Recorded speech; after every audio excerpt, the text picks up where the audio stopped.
Hello and welcome. The video for today and tomorrow are probably not going to be up. I am sorting out my craft room. I've cleaned it.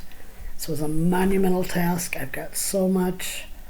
I've got to start sorting things now so that I have like things together and I don't have to go looking for things, and I can just do the videos, do my doll houses, and be happy. I've got these things to sort. I've got a thing over there with drawers. I've got another one here. I've got to get all this little stuff sorted. So yesterday I went shopping and I bought some stuff because I like these little containers. I find them very useful.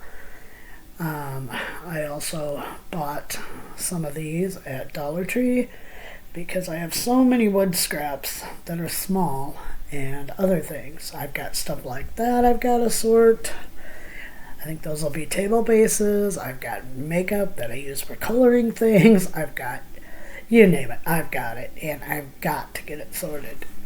So that's what I'm going to be working on, and I'm hoping that maybe I can bring you a video by this weekend. It's just, this is a monumental task. I've got so much junk, and so I really need to do this so that I can bring you better quality videos and so that I know where my stuff is. I'm finding things I didn't even know I had. So that's, it's time to clean. And I'm finding things I thought I had but didn't know where they were. So yeah, that's why there will be no videos, but I will try for this weekend. I want to thank everyone for joining me. I promise you I'll be back. We'll get back to the boho and the farmhouse. Everybody have a great day.